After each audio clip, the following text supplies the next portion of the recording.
और अब खबर 1 मिनट की शुरुआत करते हैं और रफ्तार के साथ सभी खबरों का विश्लेषण देखते हैं। अयोध्या दौरे पर पहुंचे संघ प्रमुख मोहन भागवत आज रामलला के परिसर पहुंचे, जहां पर उन्होंने रामलला के दर्शन पूजन किए और राम मंदिर निर्माण का निरीक्षण किया। श्री राम जन्मभूमि के ट्रस्ट के पदाधिकारी और अयोध्या के कुछ संतों के साथ बातचीत भी उन्होंने की। इसके बाद संघ प्रमुख लखनऊ के लिए रवाना हो गए। आपको बता दें, संघ प्रमुख मोहन भागवत आरएसएस की अखिल भारतीय शारीरिक वर्ग शाखा में शामिल होने के लिए अयोध्या के कार सेवकपुरम पहुँचे थे। रामलला के मंदिर निर्माण के निमित्त चल रही तैयारियों का जायजा लेंगे। साथ ही राम जन्मभूमि परिसर में ही कुछ संत और श्री राम जन्मभूमि तीर्थ ट्रस्ट के पदाधिकारी जो मौजूद हैं, उनके साथ बैठक करेंगे। फिलहाल अपने 2 दिवस के प्रवास पर आज आखिरी दिन रामलला के दरबार में संघ प्रमुख पहुंचे हैं और यहीं पर रामलला के दर्शन पूजन के बाद रामलला की मंदिर निर्माण की तैयारियों का जायजा लेंगे और उसके बाद फिर शाम 5 बजे लखनऊ के लिए रवाना होंगे। अयोध्या से न्यूज 18 के लिए निवेश गोस्वामी। कोरोना वैक्सीनेशन के मामले में भारत ने नया इतिहास रच दिया है। देश ने कोरोना वैक्सीन के 100 करोड़ डोज का आंकड़ा पार कर लिया है। इस मौके पर पीएम मोदी दिल्ली के राम मनोहर लोहिया अस्पताल पहुंचे और देश को बधाई दी। इस मौके पर पीएम ने कहा कि 21 अक्टूबर का दिन इतिहास में दर्ज हो गया है और देश के पास अब 100 करोड़ डोज का सुरक्षा कवच है। इसके लिए देश के हर व्यक्ति को बधाई और हमें मिलकर कोरोना को हराना है।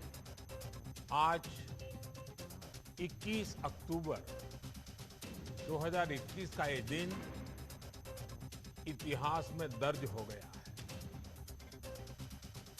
भारत ने 100 करोड़ वैक्सीन डोज का आंकड़ा पार कर लिया है। 100 साल में आई सबसे बड़ी महामारी का मुकाबला करने के लिए देश के पास अब 100 करोड़ वैक्सीन डोज का मजबूत सुरक्षा कवच है। उपलब्धि कोरोना वैक्सीनेशन के मामले में भारत ने नया इतिहास रचा है। देश ने कोरोना वैक्सीन के 100 करोड़ डोज का आंकड़ा आज सुबह करीब 9:45 बजे पूरा कर ये इतिहास रचा। 100 करोड़ डोज पूरे होने पर पीएम मोदी दिल्ली के राम मनोहर लोहिया अस्पताल पहुंचे हुए यहाँ करीब 20 मिनट तक रहे। यहाँ मोदी के सामने ही बनारस के दिव्यांग अरुण रॉय को 100 करोड़वां डोज लगाया गया। इस दौरान उन्होंने हेल्थ केयर वर्कर्स से बात की। इसके अलावा पीएम मोदी ने कुछ दिव्यांगों, अस्पताल के सुरक्षा कर्मियों और दूसरे स्टाफ से भी बात की। आज 21 अक्टूबर 2021 का ये दिन इतिहास में दर्ज हो गया है। भारत ने अब से कुछ दूर पहले ही 100 करोड़ वैक्सीन डोज का आंकड़ा पार कर लिया है। 100 साल में आई सबसे बड़ी महामारी का मुकाबला करने के लिए देश के पास अब 100 करोड़ वैक्सीन डोज का मजबूत सुरक्षा कवच है। ये उपलब्धि भारत की है, भारत के प्रत्येक नागरिक की है। देश में 100 करोड़ वैक्सीनेशन पर सीएम योगी लखनऊ के निराला नगर सेंटर पर मौजूद रहे। इस मौके पर मुख्यमंत्री ने फ्रंट लाइन वर्कर्स को सम्मानित किया और उनको शॉल भेंट कर मुख्यमंत्री ने सम्मानित किया। इस मौके पर सीएम योगी ने कोरोना वैक्सीनेशन में ये कामयाबी हासिल करने के लिए पीएम मोदी को बधाई दी। उधर सीएम योगी से सम्मानित होने वाले लोग खुद को काफी गौरवान्वित महसूस कर रहे थे। प्रधानमंत्री मोदी जी के प्रति अत्यंत आभारी है, जिनके मार्गदर्शन और नेतृत्व में आज इस सदी की सबसे बड़ी महामारी से बचाव के लिए सुरक्षा कवच के रूप में फ्री वैक्सीन, सबको वैक्सीन के 100 करोड़ डोज भारत देने में सफल हो रहा है। दुनिया के अंदर सबसे तेज, सबसे व्यवस्थित और सबसे अच्छा वैक्सीनेशन का ये कैंपेन आज 100 करोड़ के अपने लक्ष्य को प्राप्त कर रहा है।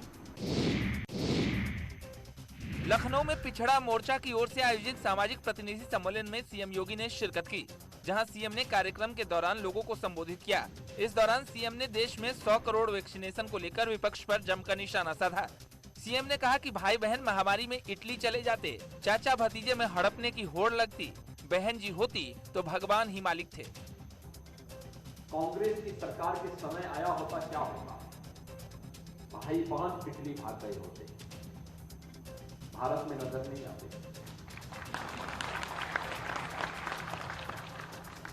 सपा की सरकार में आए होते तो चाचा भतीजे में होड़ लग गई होती कि कौन कितना ज्यादा हड़प ले। उनको गरीब की चिंता नहीं होती, किस माफिया को कहां ठेका दिलवा दे। और बहन जी के समय में आई होती तो बहन जी के समय तो भगवान ही मालिक होता।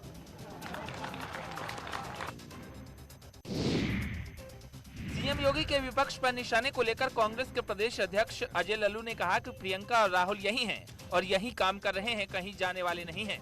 अजय लल्लू ने कहा कि योगी सरकार में अस्पतालों की हालत खराब है, डॉक्टर नहीं है, दवा नहीं है, दूसरे पर आरोप लगाना बंद करें। आपकी सरकार है, आपने क्या किया? कहाँ थे आप? किसका दुख बांटा? कितने मरीजों को बचा पाए? कितना गैस का सिलेंडर उपलब्ध करा पाए? आदरणीय राहुल गांधी तो मजदूरों के बीच में थे, रोज लोगों को गैस सिलेंडर, ऑक्सीजन कंसंट्रेटर और दवाइयाँ उपलब्ध करा रहे थे। आदरणीय प्रियंका जी तो रोज उत्तर प्रदेश के उन तमाम लोगों के सहयोग के लिए निरंतर रात दिन एक की थी। वहीं समाजवादी पार्टी के प्रवक्ता सुनील साजन का कहना है कि मुख्यमंत्री जिस तरह से बातें कर रहे हैं, इस वक्त वो जो भी कहेंगे, जो तीर निकालेंगे, वो पलटकर तीर उनकी तरफ ही जाएगा। बदनामी उत्तर प्रदेश सरकार ने कराई है। जो तस्वीरें देश दुनिया में उत्तर प्रदेश से गई हैं, शमशान घाट पर लाइन लगी है, गंगा मैया लाशों से पट गई हैं और उन लाशों से कफन खींचे जा रहे हैं, ऑक्सीजन की वजह से लोग मर रहे हैं। क्या कोई वो तस्वीर भूल सकता है कि एक औरत अपने पति को मुंह से ऑक्सीजन दे रही थी? इतना सब कुछ झेलने के बावजूद भी कैसे माननीय मुख्यमंत्री जी का मन कर जाता है कि दूसरों पर आरोप लगाना। यूपी में चुनाव से पहले कांग्रेस ने बड़ा दांव खेला है। कांग्रेस ने यूपी चुनाव से पहले यूपी की लड़कियों से बड़ा वादा किया और ऐलान किया। कांग्रेस ने कहा कि सरकार बनी तो इंटर पास लड़कियों को स्मार्टफोन देंगे और ग्रेजुएशन पास लड़कियों को इलेक्ट्रिक स्कूटी देंगे। कांग्रेस की यूपी प्रभारी प्रियंका गांधी ने ये ऐलान किया। प्रियंका गांधी जी के मन में यह विचार आया और उन्होंने तत्काल घोषणा पत्र समिति से बात की और बात करने के दौरान उन्होंने ये तय किया कि जो हमारी प्रतिज्ञा, दूसरी प्रतिज्ञा होगी वह यही होगी कि उत्तर प्रदेश में कांग्रेस पार्टी की सरकार बनते ही इंटर पास लड़कियों को स्मार्टफोन और ग्रेजुएट करने वाली लड़कियों को स्कूटी देने का फैसला उन्होंने तत्काल लिया। कांग्रेस के लड़कियों को स्मार्टफोन और स्कूटी देने के ऐलान पर बीजेपी ने निशाना साधा और कहा कि कांग्रेस केवल झूठे वायदे करने में माहिर है, क्योंकि उसे पता है कि उसकी सरकार तो बनेगी नहीं और उसे वादे पूरे करने नहीं पड़ेंगे। पहले से ही महिलाओं को सब राजनीतिक दलों से ज्यादा प्रतिनिधित्व दिया गया है। भारतीय जनता पार्टी के द्वारा आज सबसे ज्यादा देश में, अगर उत्तर प्रदेश में सबसे ज्यादा महिला जनप्रतिनिधि हैं तो बीजेपी की है। वहीं समाजवादी पार्टी का दावा है कि हमारी पार्टी पहले से ही बेटियों और महिलाओं की सुरक्षा के लिए काम कर रही है। समाजवादी तो हमेशा से ही बच्चियों महिलाओं को आगे बढ़ाने की बात करते रहे हैं। जब समाजवादी की सरकार थी, हमने 12वीं पास बच्चियों को लैपटॉप फ्री दिया था, मुफ्त में दिया था, जिससे वो आगे बढ़े। उनकी पढ़ाई भी मुफ्त की थी और 1090 महिला समस्या के लिए अगर कोई दिक्कत है तो 1090 बनाया था। समाजवादी लोग हमेशा से समाज में बच्चियों को और महिलाओं को आगे बढ़ाने की बात करते रहते हैं।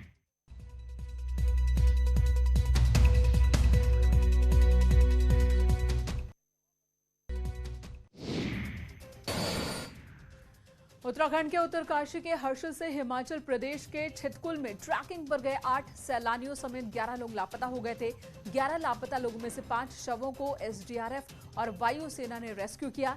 एक व्यक्ति को जिंदा भी बचाया गया है। अन्य लापता लोगों की तलाश जारी है। समुद्र तल से करीब 20,000 फीट की ऊंचाई पर स्थित लमखागा पास के लिए ट्रैकिंग के दौरान ये दल लापता हो गया था। मौसम खराब होने की वजह से दल फंस गया था। इस दल में 8 सदस्य, 1 कुक और 2 गाइड शामिल हैं, जबकि इसी दल के साथ 6 हिमाचल के पोर्टर 18 अक्टूबर को पर्यटकों का सामान छोड़कर छितकुल के रानीकंडा पहुंच गए हैं।